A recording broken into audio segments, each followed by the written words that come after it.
ಎಲ್ಲರಿಗೂ ನಮಸ್ಕಾರ. ಶುಭ ಮುಂಜಾನೆ. ಇಂದು ಭಾನುವಾರ, ಸಮಯ 8 ಗಂಟೆ. ಬೆಳಗ್ಗೆ 6 ಗಂಟೆಗೆ ಎದ್ದು ಈ ವಿಡಿಯೋ ಮಾಡಬೇಕಾಗಿತ್ತು, ಬಟ್ ಎದ್ದೇಳಲಿಲ್ಲ. ಸೊ ಭಾನುವಾರ ಇಷ್ಟು ಬೆಳಿಗ್ಗೆನೇ ಎದ್ದು ವಿಡಿಯೋ ಮಾಡಲಿಕ್ಕೆ ಕಾರಣ, ಹೊರಗಡೆ ಹೋಗ್ತಿದ್ದೀವಿ ಇವತ್ತು ತುಂಬ ಚೆನ್ನಾಗಿರೋ ಒಂದು ಜಾಗಕ್ಕೆ. ಅದ್ರ ಬಗ್ಗೆ ಮಾತಾಡಬೇಕಿತ್ತು. ಮಾತಾಡೋಣ. ಅದಕ್ಕೂ ಮುಂಚೆ ಫ್ರೆಶ್ ಅಪ್ ಆಗಿ ಬಂದುಬಿಡ್ತೀನಿ.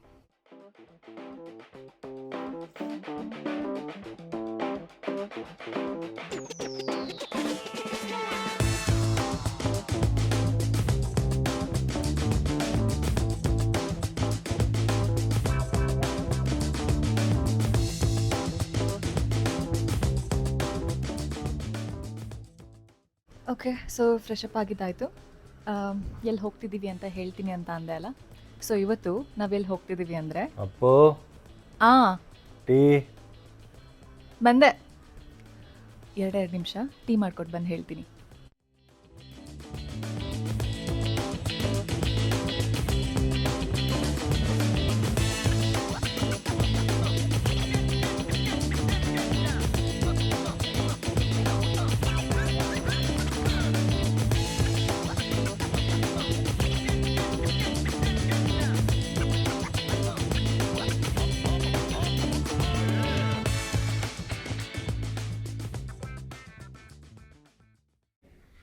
ಸಂಜು, ಇಲ್ಲಿದ್ಯಾ ನೀನು? Good morning. Good morning. Tea. Thank you. So fresh up ಆಗಿದ್ದಾಯಿತು, ಟೀ ಮಾಡಿದ್ದು ಆಯಿತು. ಇವತ್ತು ನಾವೆಲ್ಲಿ ಹೋಗ್ತಿದ್ದೀವಿ ಅಂತ ಈಗ ಹೇಳ್ತೀನಿ. ಇವತ್ತು ನಾವು ಹೋಗ್ತಿರೋದು, ಇವಾಗ ಏನು ಹೇಳ್ತೀಯಾ? ಟೀ ತಣ್ಣಗಾಗುತ್ತೆ, ಇವಾಗ ಫಸ್ಟ್ ಕುಡಿ, ಆಮೇಲೆ ಹೇಳುವಂತ. Okay, 2 minutes. Logical point.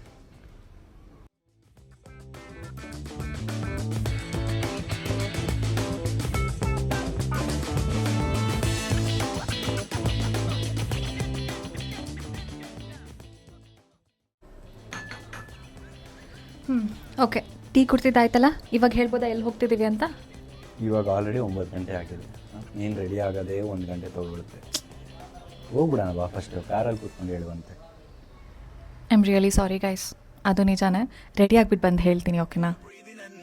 Drowning down in the canoe, mela pulling me now. I can never let you fly away.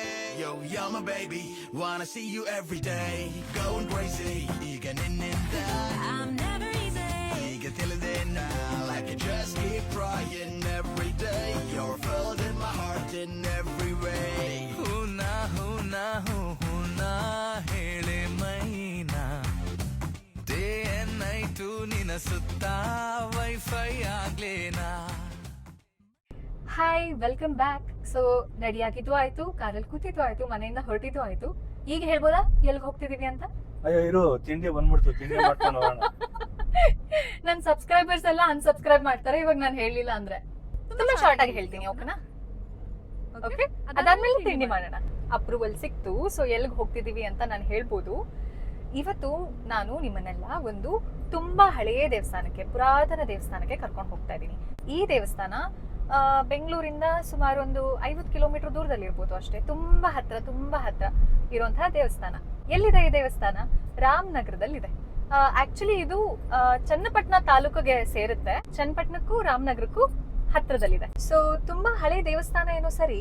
ಏನಿ ದೇವಸ್ಥಾನದ ವಿಶೇಷತೆ ಅಂತ ಕೇಳಿದ್ರೆ, ನಾವೆಲ್ಲ ಕೇಳಿದೀವಿ ಪುರಂದರದಾಸರ ಜಗದೋದ್ಧಾರನ ಆಡಿಸಿದಳೆ ಶೋಧೆ ಅನ್ನೋ ಒಂದು ಕೀರ್ತನೆಯನ್ನ.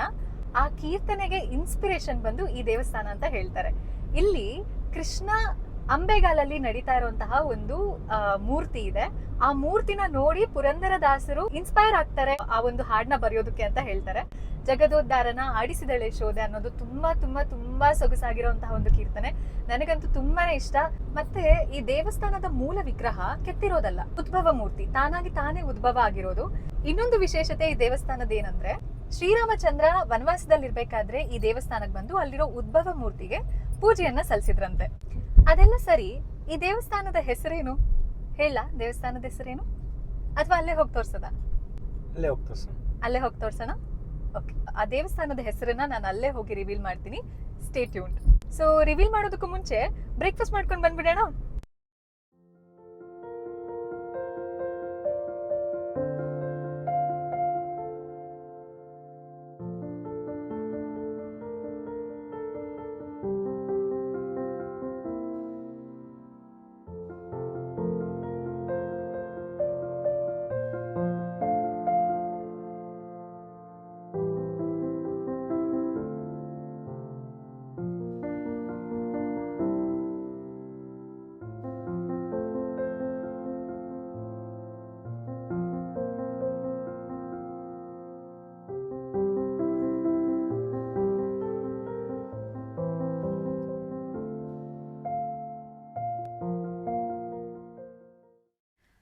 ಆ್ಯಕ್ಚುಲಿ ದೇವಸ್ಥಾನಕ್ಕೆ ಹೋಗಬೇಕು ಅಂತ ಪ್ಲ್ಯಾನ್ ಮಾಡಿದ್ದು ನಾನು. ಸೊ ನಾನೇನು ಮಾಡಿದೆ, ಬೆಂಗಳೂರು ಹತ್ತಿರ ಯಾವುದಾದ್ರೂ ಹಳೆ ದೇವಸ್ಥಾನಗಳಿದೆಯಾ ಅಂತ ರಿಸರ್ಚ್ ಮಾಡೋಕ್ಕೆ ಶುರು ಮಾಡಿದೆ. ಆ ಥರ ರಿಸರ್ಚ್ ಮಾಡಬೇಕಾದ್ರೆ ಕೆಲವು ಲಿಂಕ್ಸ್ನ ಸಂಜು ಕಳಿಸಿದ್ದೆ. ಸಂಜು ಏನು ಮಾಡಿದ್ದಾರೆ, ಅದರಲ್ಲಿ ಯಾವುದೋ ಒಂದು ಲಿಂಕ್ ಓಪನ್ ಮಾಡಿ ಅದೇ ದೇವಸ್ಥಾನ ಅಂದ್ಕೊಂಡು ಆ ಒಂದು ದೇವಸ್ಥಾನಕ್ಕೆ ರೂಟ್ ಹಾಕಿದ್ದಾರೆ. ಯಾವುದೋ ತಪ್ಪು ಲಿಂಕ್ನ ನಾನು ಕಳಿಸ್ಬಿಟ್ಟಿದ್ದೀನಿ, ಬೇರೆ ಯಾವುದೋ ದೇವಸ್ಥಾನದ ಲಿಂಕ್ ಕಳಿಸಿದ್ದೀವಿ. ಸೊ ಎನಿವೇಸ್ ಬಂದಿದ್ದೀವಿ ಅಲ್ವಾ, ಅಟ್ಲೀಸ್ಟು ದರ್ಶನ ಆದರೂ ಮಾಡ್ಕೊಂಡು ಹೋಗೋಣ ಅಂತ ಅಂದ್ಕೊಂಡು ಅದೇ ರೂಟಲ್ಲೇ ಮುಂದುವರಿತಾ ಇದ್ದೀವಿ. ಮತ್ತು ಈಗ ನಾವು ಭೇಟಿ ಮಾಡ್ತಿರೋ ದೇವಸ್ಥಾನ ಏನಿದೆ, ಇಲ್ಲಿಗೆ ರೋಡ್ಸ್ ಆ್ಯಕ್ಚುಲಿ ಅಷ್ಟೊಂದು ಪ್ರಾಪರ್ ಆಗಿಲ್ಲ, ಸ್ವಲ್ಪ ಅನ್ಈವನ್ ಸರ್ಫೇಸಸ್ ಇದೆ. ಬೈಕಲ್ಲಿ ಬರೋರಾದರೆ ಆರಾಮಾಗಿ ಬಂದ್ಬಿಡ್ಬೋದು, ಬಟ್ 4 ವೀಲರ್ಸಲ್ಲಿ ಬರೋದಾದರೆ ಸ್ವಲ್ಪ ನೋಡ್ಕೊಂಡು ಬನ್ನಿ. ಸೊ ಇವಾಗ ನಾವು ಯಾವ ದೇವಸ್ಥಾನದ ಕಡೆ ಹೋಗ್ತಿದ್ದೀವಿ ಅಂತ ಅಲ್ಲೇ ಹೋಗಿ ತೋರಿಸ್ತೀನಿ. ಏನಂದರೆ ಬೇಕಾಗಿ ಬಂದದ್ದಲ್ಲ, ದಾರಿ ತಪ್ಪಿ ಬಂದದ್ದು ಈ ದೇವಸ್ಥಾನಕ್ಕೆ. ಈ ದೇವಸ್ಥಾನದ ಹೆಸರು ರಾಮದೇವ್ರ ಬೆಟ್ಟ ಅಂತ. ಹೇಳ್ತಾರೆ ಶ್ರೀರಾಮಚಂದ್ರ ವನವಾಸಕ್ಕೆ ಹೋಗಬೇಕಾದ್ರೆ ಇಲ್ಲಿ ಪಾದಾರ್ಪಣೆಯನ್ನು ಮಾಡಿ ಹೋಗ್ತಾರೆ. ಅದಕ್ಕಾಗಿ ಈ ಒಂದು ಬೆಟ್ಟದ ಮೇಲೆ ಶ್ರೀರಾಮಚಂದ್ರ ಮೂರ್ತಿಯನ್ನು ಸ್ಥಾಪಿಸಿ ದೇವಸ್ಥಾನವನ್ನು ನಿರ್ಮಾಣ ಮಾಡ್ತಾರೆ. ಇನ್ನೊಂದು ಫನ್ ಫ್ಯಾಕ್ಟ್ ಏನಂದರೆ, ಒಂದು ಬಾಲಿವುಡ್ ಮೂವಿ ಇದೆ ಶೋಲೆ ಅಂತ, ಅದರಲ್ಲಿ ಗಬ್ಬರ್ ಸಿಂಗ್ ಅಂತ ಒಂದು ಕ್ಯಾರೆಕ್ಟರ್ ಇದೆ. ಆ ಕ್ಯಾರೆಕ್ಟರ್ದು ಒಂದು ಗುಹೆ ಇರುತ್ತೆ, ಡೆನ್ ಇರುತ್ತೆ. ಆ ಡೆನ್ನನ್ನು ಇಲ್ಲೇ ಈ ಸುತ್ತಮುತ್ತ ಇರೋವಂತಹ ಈ ಬಂಡೆಗಳ ಮಧ್ಯದಲ್ಲಿ ಆ ಡೆನ್ ಸೆಟ್ನ ಹಾಕಿರ್ತಾರಂತೆ. ಸೊ ಅದು ಇವಾಗ ಇದೆಯೋ ಇಲ್ವೋ ನನಗೆ ಗೊತ್ತಿಲ್ಲ, ಆದರೆ ದೇವಸ್ಥಾನ ನೋಡ್ಕೊಂಬರೋಣ. ಬರೀ 400 ಸ್ಟೆಪ್ಸ್ ಇದೆಯಂತೆ. ಬರೀ ಅಂತ ಹೇಳೋದಕ್ಕೆ ತುಂಬ ಈಸಿ, ಆದರೆ ನಾನು ಇವತ್ತು ಸ್ಯಾರಿ ಉಟ್ಕೊಂಡಿದ್ದೀನಿ, ಹೇಗೆ ಹತ್ತೋದು ಅಂತ ನನಗೆ ಗೊತ್ತಿಲ್ಲ, ಬಟ್ ಸ್ಟಿಲ್ ಟ್ರೈ ಮಾಡೋಣ.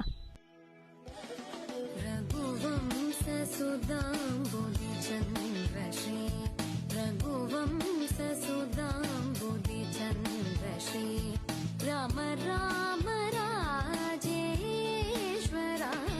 ರಘುವಂಶ ಸುಧಾಂಬುಧಿ ಚಂದ್ರಶ್ರೀ. ಏನಪ್ಪ ಇಷ್ಟು ಬೇಗ ಕುತ್ಕೊಂಡ್ಬಿಟ್ಟಿದ್ಯಾ? ಬರೀ ಒಂದು 200 ಮೆಟ್ಲು ಹತ್ತಿರ್ಬೋದು ಅಷ್ಟೇ. ನಾನು 400ರಲ್ಲಿ 200 ಹತ್ತಿದ್ದೀನಿ, ಇನ್ನೂ ಒಂದು 200 ಮೆಟ್ಲು ಹತ್ತೋದಿದೆ. ಅಷ್ಟಕ್ಕೆ ಸಾಕಾಗೋಯ್ತು, ಬಿಕಾಸ್ ಸ್ಯಾರಿ ಹಾಕಿದ್ದೀನಿ ಅಲ್ವಾ, ಪ್ರಾಕ್ಟೀಸ್ ಇಲ್ಲ. ಸೊ ನೀವೇನಾದರೂ ಬರೋದಾದರೆ, if you are very comfortable in sari ಹಾಕೊಂಬನ್ನಿ, ತುಂಬ ಚೆನ್ನಾಗಿರುತ್ತೆ ಆ್ಯಕ್ಚುಲಿ ನೋಡೋದಕ್ಕೆ. ಟ್ರೆಡಿಷ್ನಲ್ ವೇರಲ್ಲಿ ದೇವಸ್ಥಾನಕ್ಕೆ ಬಂದರೆ, ಇಲ್ಲ ಅಷ್ಟು ಕಂಫರ್ಟಬಲಾಗಿ ಫೀಲ್ ಆಗಲ್ಲ ಅಂದರೆ ಎತ್ನಿಕ್ ವೇರಲ್ಲಿ ಬನ್ನಿ, ಹೆಲ್ಪ್ ಆಗುತ್ತೆ. ಅಪ್ಪು ವಯಸ್ಸಾಗೋಯ್ತೇನು? ಆ್ಯಕ್ಚುಲಿ ವಯಸ್ಸಾಗೋಗಿದೆ ಅಂತಲೇ ಅನ್ನಿಸ್ತಿದೆ. ಎಷ್ಟು ಫಿಸಿಕಲಿ ಫಿಟ್ ಇದ್ದೀನಿ ಅಂತ ಇದ್ರಲ್ಲಿ ಗೊತ್ತಾಗ್ತಿದೆ ನನಗೆ. ಈ ದೇವಸ್ಥಾನಕ್ಕೆ ಜಾಸ್ತಿ ಜನ ದೇವರ ದರ್ಶನಕ್ಕೆ ಬರೋದಕ್ಕಿಂತ ಟ್ರೆಕ್ಕಿಂಗ್ಗೆ ಅಂತ ಜಾಸ್ತಿ ಬರ್ತಾರೆ. ಸೊ ಬೇರೆ ರೂಟ್ ಇದೆಯಾ ಟ್ರೆಕ್ಕಿಂಗ್ಗೆ, ಅಥವಾ ಇದೇ ರೂಟಲ್ಲೇನಾ? ಇದೆ, ಇದೊಂದೇ ರೂಟಾ? Okay, nice, let's go. ರಘುವಂಶ ಸುಧಾಂಬುಧಿ ಚಂದ್ರಶ್ರೀ ರಘುವಂಶ ಸುಧಾಂಬುಧಿ ಚಂದ್ರಶ್ರೀ ರಾಮ ರಾಮ ರಾಜೇಶ್ವರ ರಘುವಂಶ ಸುಧಾಂಬುಧಿ ಚಂದ್ರಶ್ರೀ ರಾಮ ರಾಮ ರಾಜೇಶ್ವರ ರಘುವಂಶ ಸುಧಾಂಬುಧಿ ಚಂದ್ರಶ್ರೀ.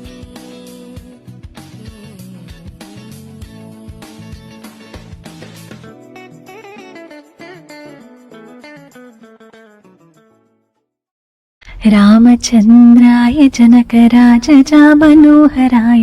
ಮಾಮಕಾಭೀಷ್ಟದಾಯ ಮಹಿತಮಂಗಳಂ ಚಾರು ಕುಂಕುಮೋಪೇಟ ಚಂದನಾದಿ ಚರ್ಚಿತಾಯ ಹಾರಕಟಕ ಶೋಭಿತಾಯ ಭೂರಿ ಮಂಗಳಂ ವಿಮಲರೂಪಾಯ ವಿವಿಧ ವೇದಾಂತ ವೇದ್ಯಾಯ ಸುಜನ ಚಿತ್ತ ಕಾಮಿತಾಯ ಶುಭಗಮಂಗಳಂ ರಾಮದಾಸ ಮೃದುಲ ಹೃದಯ ತಾಮರಸ ನಿವಾಸಾಯ ಸ್ವಾಮಿ ಭದ್ರಗಿರಿವರಾಯ ದಿವ್ಯಮಂಗಳಂ ದಿವ್ಯಮಂಗಳಂ ದಿವ್ಯಮಂಗಳಂ. ಸೊ ಇವಾಗ ರಾಮದೇವ್ರ ಬೆಟ್ಟದಲ್ಲಿ ದೇವರ ದರ್ಶನ ಆಯ್ತು. ಈಗ ನಮ್ಮ ಪಯಣ, ನಾನು ಆಗ್ಲೇ ಹೇಳಿದ್ನಲ್ಲ ಪುರಾತನ ದೇವಸ್ಥಾನಕ್ಕೆ ಹೋಗ್ತಾ ಇದೀವಿ ಅಂತ, ಅಲ್ಲಿಗೆ. ಸೊ ಇನ್ನ ಆ ದೇವಸ್ಥಾನದ ಹೆಸರನ್ನ ಇನ್ನ ರಿವೀಲ್ ಮಾಡ್ಲಿಲ್ಲ.